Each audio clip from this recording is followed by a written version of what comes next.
성도 여러분 반갑습니다. 8번째 시간입니다. 잠시 기도하고 시작하겠습니다. 하나님 감사합니다. 오늘도 함께 주기도문의 가르침을 나누고자 합니다. 하나님 나라를 사모하며 그 믿음으로 사는 우리가 되도록 이 시간 함께 해주시옵소서. 감사드리며 우리 주 예수님의 이름으로 기도드립니다. 아멘. 계속해서 여러분과 나라가 임하시오며 라는 청원에 대해서 살펴왔습니다. 앞선 2번의 시간 동안 먼저 첫 번째 시간에 저는 하나님 나라의 개념에 대한 구조를 함께 세웠습니다. 성경의 가르침을 보니 그리고 주님의 가르침을 보니 놀랍게도 이 하나님 나라는 분명히 주님의 오심으로 이미 임하였다라고도 하였고, 또 그럼에도 주님의 다시 오심으로 임하게 되는 완성되는 나라라는 개념까지도 성경이 담고 있음을 우리가 함께 살폈고, 그래서 우리는 그 안에서 이 두 가지 긴장을 함께 가진 채로 이 세상을 살아가되 이미 임한 하나님 나라의 백성으로 살고, 그래서 임하게 될 하나님 나라를 바라보며 사는 존재임을 함께 살폈습니다. 그리고 지난 시간에 특별히 그 중에서도 주님께서 오심으로 말미암아 이 땅에 임하게 된 하나님 나라의 중요한 성격을 함께 살펴보았는데요. 물론 성경을 보면 하나님 나라에 임한 그 여러 가지 이미지와 모습들을 통해 설명하고 있는 내용들을 볼 수 있지만, 그럼에도 그 중에 가장 중요하다 여긴 것이 무엇인가 하면 바로 주님의 오심으로 이 땅에 임한 나라의 가장 중요한 성격을 저는 하나님 아버지의 사랑을 드러내심이라고 함께 나누었었습니다. 주께서 이 땅 가운데에 오셔서 선언하신 말씀, 하나님이 세상을 이처럼 사랑하사 독생자를 주셨다라는 선언처럼요, 하나님의 사랑을 나타내 보이신 그리고 완성하신 그 주님의 사역, 그것이 바로 이 땅에 임한 하나님 나라의 통치를 보여주는 가장 중요한 성격이라고 저는 믿습니다. 사실 주기도문의 첫머리에도 우리가 알듯이 하늘에 계신 우리 아버지의 이름을 부르는 이 고백이 담겨 있는 것을 통해서도 이미 우리는 그 놀라운 아버지께서 우리에게 베풀어 주신 사랑으로 말미암아 우리가 그분의 자녀가 되었음을 이미 떠올릴 수 있는데요, 마치 그것을 관통해 가듯이 우리는 또한 이미 임한 하나님 나라를 떠올리며 나라가 임하시오며 라는 기도 속에서요, 분명히 아버지의 사랑을 또한 떠올릴 수가 있다는 것입니다. 특별히 그 의미를 하나님 나라 안에서 살피는 것이 참 중요한 것은, 하나님께서 이 땅에 앞서 말했듯이요, 예수님을 통해 임하게 하신 하나님 나라의 진정한 본질이 바로 그 하나님 아버지의 사랑이며, 그 사랑을 보이시고자 주님을 이 땅에 보내셔서 우리를 그 사랑 안에서 자녀로 품으셨음이 성경을 통해서 우리에게 분명히 드러나고 있기 때문입니다. 이 세상 나라는요, 분명히 사랑으로 임한다거나 통치되는 나라가 전혀 아님을 우리가 살아가는 가운데 분명히 경험하여 더 잘 알고 있지만, 놀랍게도 하나님께서는 그런 우리를요, 사랑의 법으로 다스리기를 분명히 원하셨습니다. 그래서 주님으로 말미암아 임하게 된 하나님 나라의 통치를 받는 우리에 대해서요, 한 사도는 이렇게 표현하는 것입니다. 그가 우리를 흑암의 권세에서 건져내셔서요, 하나님께서 그의 사랑의 아들의 나라로 옮기셨다. 이 말은 사랑으로 통치하는 그 아들의 나라로 옮기셨다라고 분명히 사도 또한 믿음으로 고백하고 있는 것입니다. 그래서 제가 지난 시간에 여러분과 함께 나눈 메시지 속에서요, 우리가 바로 그 사랑의 통치를 받은 사랑받은 자임을 잊지 말고 우리의 세상 속에서 삶 가운데 그 사랑받은 자로서의 삶을 드러내는 자가 되어야 할 것이라고. 특별히 그러니 우리가 그 작은 모양으로 이루고자 할 예수님의 중요한 겉면이라고 제가 나눴던 것이 그것 아닙니까? 지극히 작은 것 하나라도요, 지키고자 힘쓰는 모습. 여러분, 우리는 그 명령에 대해서도요, 그저 기계적으로 혹은 명령에 따르는 군사처럼 이 땅에서 하나님 나라의 뜻을 우리가 세워가는 혹은 구하는 존재가 전혀 아닙니다. 아버지의 사랑을 알기 때문에 우리는 어제도 오늘도 내일도 동일한 하나님의 값없이 베풀어진 무한한 사랑 때문에 늘 감사함과 감격으로 사는 것입니다. 이 하나님 아버지의 사랑, 곧 은혜의 비밀을 잘 아는 바울은요, 그래서 이렇게 고백하는 것 아니겠습니까? 하나님 나라의 실체인 교회에 대해서 이렇게 선언합니다. 우리가 잘 아는 말씀인데요, 디모데전서 1장 14절과 15절 말씀 보면 이렇지 않습니까? 우리 주의 은혜가 그리스도 예수 안에 있는 믿음과 사랑과 함께 넘치도록 풍성하였다고요. 우리 주의 은혜가 그리스도 예수 안에 있는 믿음과 사랑과 함께 우리에게 풍성하다. 그래서 이렇게 선언하는 것입니다. mit보다 모든 사람이 받을 만한 이 말이요 그리스도 예수께서 죄인을 구원하시려고 세상에 임하셨다 하였도다. 죄인 중에 내가 괴순이라. 그는 하나님 나라의 비밀을 너무 잘 알아서요 하나님 나라의 자녀로 또 백성으로 부름 받았으나 내가 여전히 죄인 중에 으뜸이 되기를 원한다 이렇게 말하는 것입니다. 왜냐하면 그 죄인된 그에게 그리고 우리에게 그 은혜가 충만하게 임했기 때문에요. 사랑하는 성도 여러분, 이 사랑에 대한 확신 없이는 사실요 이후로 또 우리가 한번 살펴보게 될, 그러니까 임하게 될 하나님 나라에 대해서도요 우린 사실 별다른 기대와 감동이 없을지도 모르겠습니다. 이제 오늘 여러분과 함께 임하게 될 하나님 나라를 바라보고, 그래서 그 믿음으로 나라가 임하옵시며 라는 청원에 담긴 믿음을 나누게 될 것인데요, 이 두 가지는 분리해서 구분해야 하는 신앙이 전혀 아닙니다. 그러니까 물론 구조적으로는 이렇게 제가 주님의 오심으로 임한 하나님 나라, 그리고 다시 오심으로 임하게 될, 완성될 하나님의 나라를 이렇게 좀 분리해서 구분해 놓은 것처럼 보이겠지만, 사실은요 이 두 가지는 살아 움직이듯 생동감 있는 한 하나님의 뜻이자 계획인 것입니다. 이 세상을 창조하시기 이전부터 세우셨고 마지막 때까지를 염두에 두셔서요 주님을 통해서 임하게 하셨으며 또 주님의 오심으로 완성하실 정말 한 뜻 안에 놓인 분명한 하나님 나라임을, 그리고 하나님의 계획임을 우리가 분명히 기억해야 할 것입니다. 그러니 확실하게 임해서요 오늘도 우리는 주님의 사랑과 은혜의 통치를 받고 있는 것인데, 또한 우리는 주님이 오실 것을 기다리며 고대하며 오늘을 사는 것입니다. 이 분명한 의미를요 우리가 충분히 생각할 수 있어야 하겠습니다. 그래서 오늘 이 하나님 나라 청원에 대해서 더 나누기에 앞서서요 이 청원의 의미, 그러니까 나라가 임하시오며라는 의미를 아주 잘 정리하고 요약한 한 학자분의 글을 인용함으로 우리의 좀 이해를 돕고자 합니다. 이렇습니다. 말하자면 하나님 나라가 임하기를 비는 이 청원은 한편으로는 우리의 역사 안에 부활하신 그리스도께서 만물을 자기의 것으로 재회복하여 하나님의 주권적인 통치가 우리의 모든 영역에 미쳐서 하나님 나라가 이루어지기를 비는 청원이요. 그러니까 앞서 말한 것처럼 주님으로 말미암아 우리 가운데 하나님의 통치가 임하게 된 것에 대해서요. 그러니 이 땅 가운데에서 오늘도 우리의 삶을 통해 하나님 나라의 통치가 이루어져 가기를 원하는 청원이기도 한데, 또 한편으로는 우리가 유업으로 받을 그 영원한 나라가 그리스도의 재림과 함께 속히 임하기를 비는 청원인 것이다. 또 한편으로는 다시 오실 주님의 재림, 그때 그 속히 우리가 유업으로 받을 그 영원한 나라가 임할 것에 대해서요 간절히 구하는 청원이기도 하다는 것입니다. 그래서 조금 어려운 신학적 용어로요 이미와 아직이라는 두 가지 긴장을 설명하기도 하는데요, 그러니까 이미 이 땅에 임한 하나님 나라의 확장을 위해서 기도하는 것이기도 하면서요 또 한편으로는 아직 임하지 않은 하나님의 나라가 더욱 속히 임하고 이루어질 것에 대해서 구하는 기도라는 것입니다. 그래서 우리는 오늘 특별히 이 하나님의 주권적인 통치가 우리의 모든 영역에 미쳐져서 하나님 나라가 이루어지길 바라는 이 앞서서 살펴보았던 그 청원 이후로 또한 영원한 나라, 그러니까 우리가 바라보아야 할 그 나라가 속히 임하기를 바라는 청원으로서의 고백, 이 두 번째 의미에 대해서 좀 함께 나누려고 합니다. 먼저 주님이 이 땅에 오셔서요 그 임하게 될 하나님의 나라에 대해서 설명하신 말씀들을 좀 살피려고 하는데요, 물론 다양한 가르침들을 통해서 주님 분명히 그 임하게 될 나라를 언급하신 바 있는데, 그 중에서도 제자들을 향해서 이 세상의 마지막 때에 대해 언급하신 말씀들이 있습니다. 그리고 그 중에 대표적으로 감람산 강화라고 불리는 가르침, 마태복음 24장에 있는 가르침을 보면 그 마지막 때에 대해서 주님이 좀 생생하게 표현해 주신 가르침이 있는데요, 그 중에 30절과 31절의 말씀을 보면 이렇습니다.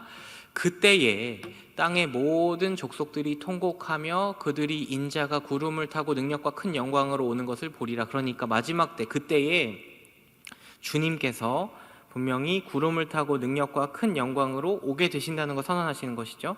그리고서 31절을 보면 그때에 또한 천사들을 보내셔서 택하신 자들을 하늘 이 끝에서 저 끝까지 사방에서 모으실 것이라고 주님 말씀하시는 것입니다. 또한 바로 다음 마태복음 25장을 보면 양과 염소의 비유를 예수님께서 말씀하시는데 그 비유에서도 보면 마지막 부분에요, 예수님께서 마지막 때에 대한 이런 그림을 그리며 말씀하고 계십니다.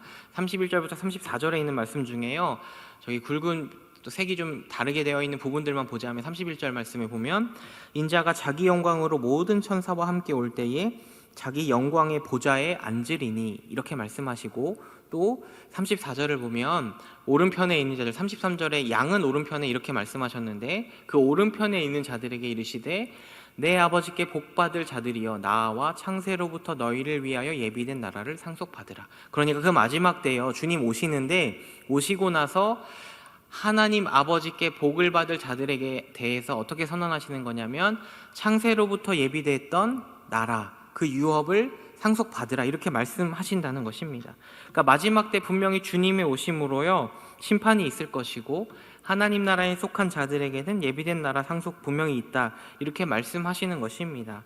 그러니까 주님께서는 분명히 임하게 될 마지막 날, 곧 주님이 오시는 때를 가르쳐 주셨습니다. 그리고 경계하게 하셨습니다. 그래서 그 가르침을 따라서 주님이 오실 날을 기다리며 살아가게 하셨습니다. 그러니까 주님께서 그 나라가 임하시오며 라는 믿음으로 구하라 명하신 그 나라에 대해서요 주님 분명히 알려주고 계신 것입니다.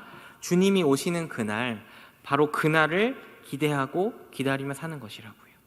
그래서 주님께서는 또한 이 그날에 대해서 하나님 나라의 백성에게 요구하시는 바가 있다는 것 또한 말씀하셨습니다. 예를 들면 바로 마태복음 25장 앞부분에 있는 열처녀에 대한 비유를 가르치실 때요 그 비유를 말씀하시고선 마지막에 이렇게 교훈하십니다. 25장 1절을 보면 열처녀와 같다, 그때의 천국은 마치 등을 들고 신랑을 맞으러 나간 열처녀와 같다 이렇게 말씀하시는데 마지막에 보면 그런즉 깨어 있으라 너희는 그날과 그때를 알지 못하느니라 이렇게 말씀하십니다.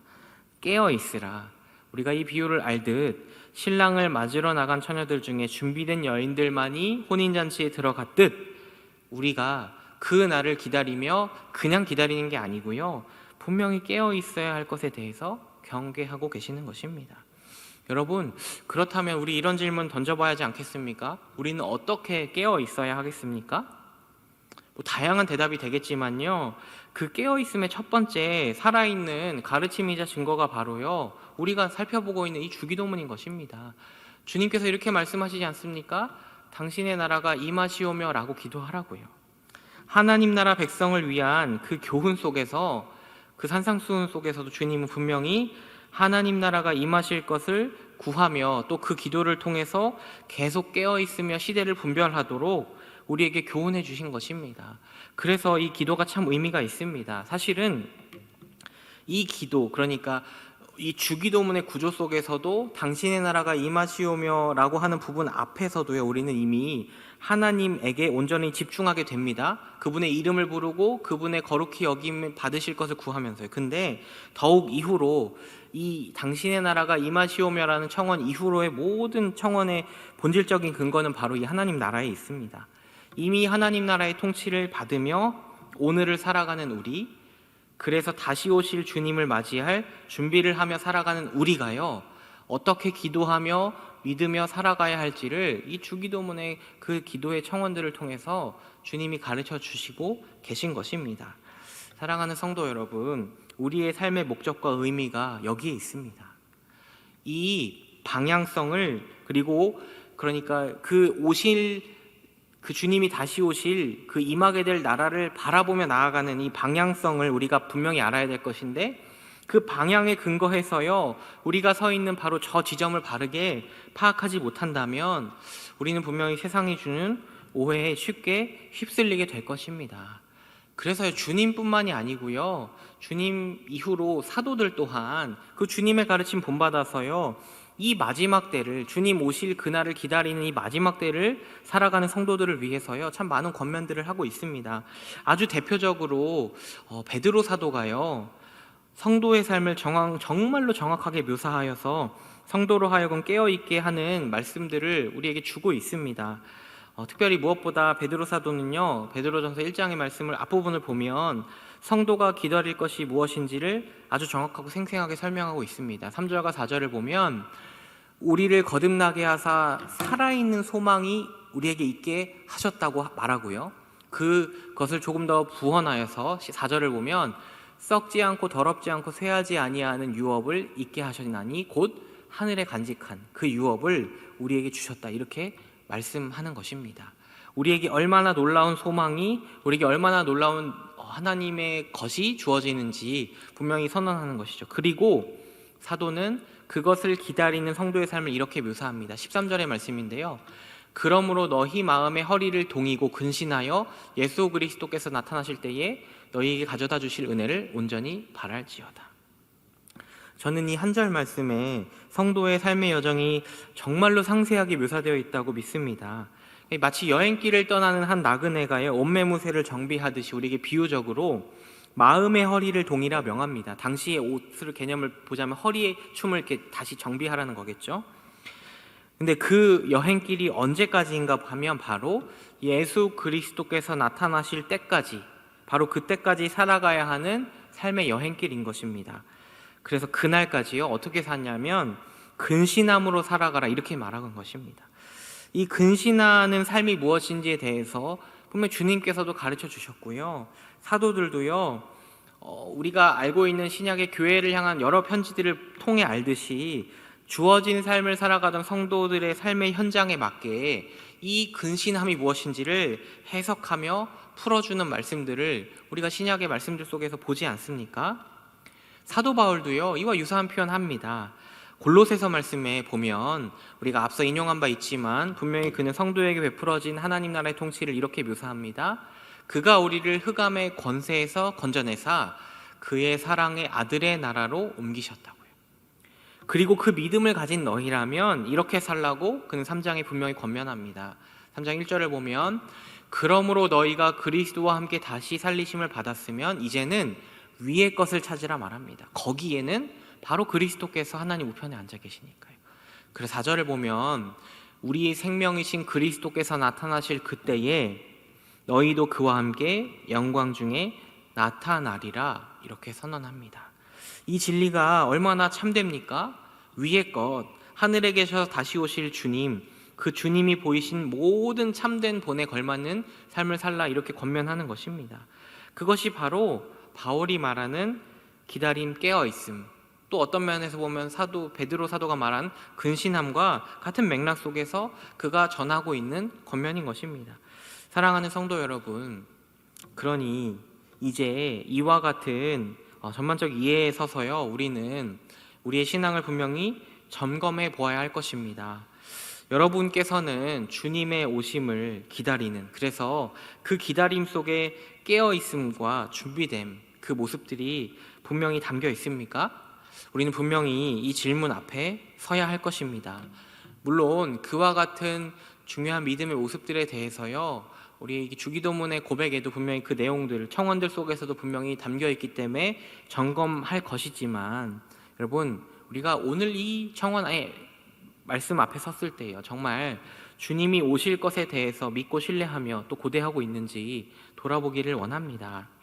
그러니 이 나라가 임하시오며 라는 청원을 올려드리는 우리의 신앙에 있어서 첫 번째로 점검할 것은 무엇이냐면요, 여러분, 우리는 과연 그날을 기다리며 하나님 나라 백성으로 살아가고 있는가에 대한 것입니다. 아니면 혹시 땅의 존재로 살아가고 있지는 않은지에 대해서 우리의 모습을 돌아봐야 한다는 것입니다. 우리 주님께서는요, 구약의 한 장면을, 어떤 두 장면을 통해서요, 그 두 가지 믿음의 삶을 대조하십니다. 누가복음 17장을 보면 잘 아시는 말씀인데 26절부터 29절까지의 말씀을 통해서 구약에 있던 한 두 가지 장면을 통해 그 마지막 때를 이렇게 비유적으로 설명하십니다. 노아의 때가 된 것 같이 인자의 때에도 그러하다, 이렇게 말씀하시면서요, 노아가 방주에 들어가는 날까지 하던 사람들의 모습 무엇이냐면 먹고 마시고 장가들고 시집가는 모습, 그리고 롯의 때에도 마찬가지로 사람들이 어떠했냐면 먹고 마시고 사고 팔고 심고 집을 짓는 모습을 보였다는 것입니다. 여러분, 일상이 왜 나쁘겠습니까? 그런데 그들은 그 일상에 끝이 온다는 것을 전혀 몰랐던 것입니다. 그래서 여전히 자기의 것으로 자기의 의의를 추구하며 살았습니다. 모든 것이 내 것이라고 믿어서 그것으로 자기 즐거움을 추구하고 살아있는 한 그것이 전부이며 가장 큰 즐거움이라 분명히 믿었을 것입니다. 그런데 주님 말씀하신 것처럼 홍수가 나서 그들을 다 멸망시키고 하늘로부터 불과 유황이 비오듯 하여 그들을 멸망시켰습니다. 마지막 때가 그렇다는 것입니다. 우리가 분명히 점검해야 한다는 것입니다. 지난주에 살폈던 것처럼 정말로 하나님 아버지의 사랑으로 오늘도 살아간다는 것을 믿는다고 우리가 말하면서도요, 혹시 우리에게도 내 삶에 주어진 그것들이 내게 은혜를 베푸는 것처럼 내가 가진 것으로 살고 내가 가진 것으로 즐거움을 누리며 오늘 내게 주어진 모든 것을 정확히 내 것으로 이해하며 세상을 살아가고 있는 것은 아닌지에 대해서요. 여러분, 물론 가진 것으로 사는 것이 나쁘다 말하는 것이 아닙니다. 그런데 주님이 오셨는데요, 그 가진 것이 하나도 하나님 앞에는 선이 될 수 없을 때에, 그 심판의 날에 그 절망을 경험하게 될 수많은 사람들과 다를 바가 없다면 얼마나 큰 두려움과 절망 혹은 말할 수 없는 부끄러움을 경험하게 되겠습니까? 사랑하는 성도 여러분, 우리는 오늘도 주의 것으로 살아가고 있습니다. 그래서 주의 것으로 주님의 날을 기다리는 삶을 살아가고 있는 것입니다. 우리 주님 말씀하셨습니다. 오직 너희를 위하여 보물을 하늘에 쌓아두라고요. 만일 주의 것이 아니라 내 것이며 내 삶이라고 여긴다면 아마도 그런 사람들은 주님이 오시는 것 달갑지 않을 것 같습니다. 여러분, 우리가 주님의 나라가 임하시오며 라고 기도하면서요, 정작 전혀 그 소망이 없이 산다면 그 기도가 무슨 의미가 있을 수 있을까요? 참된 믿음으로 그날을 고대한다면 우리는 오늘도요, 주님의 것으로 선을 이루면서 그날 오셨을 때에 주실 더 큰 기쁨을 바라보며 살아갈 것입니다. 여러분, 우리는 정말 그날을 기다리며 하나님 나라의 백성으로, 그래서 내게 있는 모든 것이 주님의 것이라는 믿음으로 살아가고 있는지 우리 자신을 돌아보기를 원합니다. 그래서 여러분, 저는 속히 그날이 오기를 기다리는 성도의 삶이 바로 진정 이 기도에 담긴 고백을 가지고 살아가는 삶이라 믿는데, 특별히 이 속히 임할 것에 대한 소망을 품고 살아가야 할 우리의 삶의 모습에 대해서 저는 늘 주님이 한 가지 가르침을요, 영원토록 또 믿고 즐거워하며 또 기대하며 살아가고 있습니다. 마태복음 13장 44절의 말씀인데요, 천국은 마치 밭에 감추인 보와 같다라는 주님의 가르침이에요. 다 잘 아시겠지만, 물론 그리고 이것이 속히 임할 것에 대해서 정확히 말하고 있다 이렇게 말하긴 어려울 수 있겠지만요, 분명히 이 비유 속에서 주님께서는요, 그 보화를 발견한 자가, 그러니까 그 하나님의 큰 사랑을 받아 누린 그 사람이, 또 그래서 주님이 오셨을 때에 가장 큰 기쁨을 누릴 것을 분명히 고대하는 그 믿음의 사람이 자기의 소유를 다 팔아서 그 밭을 소유하는 것처럼요, 우리가 주님이 오시기까지요, 우리의 것은 주장하지 않고 다 팔아 비워내고 주님의 것만 의지하고 주님의 것으로 선을 이루는 삶을 살아가며 그 기쁨의 날을 속히 오도록 기다리며 소망하며 사는 삶이라면, 여러분, 그 삶의 진정한 하나님 나라의 비밀이 담겨 있는 것이 아닐까 저는 믿습니다. 그러니 여러분, 우리가요, 나라가 임하시오며 라는 기도의 고백을 하나님 앞에 올려드릴 때에 오늘도 내 삶을 사랑으로 다스리시는 그 하나님을 바라보며 사모하기를 원하고요, 그러니 속히 주님이 이 땅에 오셔서 그 나라를 완성시켜 주실 것을 간절히 바람으로 그 믿음으로 오늘을 살며 오늘을 하나님의 뜻을 이루어가는 삶으로 채워가는 그런 우리의 삶이 되어야 하지 않겠습니까? 여러분, 그 믿음을 기대하면서요, 주의 나라가 속히 임하기를 구하는 저와 여러분 되기를 간절하게 소망합니다. 기도하겠습니다. 하나님, 감사합니다. 그 나라가 임할 것인데 주님, 우리가 아무런 준비 없이 또 깨어있음 없이 세상을 사는 사람들과 다르지 않은 모습이 되지 않기를 원합니다. 우리에겐 분명히 믿음을 주셨고 우리에게 분명히 이 천국의 비밀을 알려주셨사오니 날마다 두렵고 떨리는 마음으로 그날을 기대하며 기다리며 또 근신함으로 살아가는 우리 모두가 되게 해주시옵소서. 감사드리며 우리 주 예수님의 이름으로 기도드립니다. 아멘.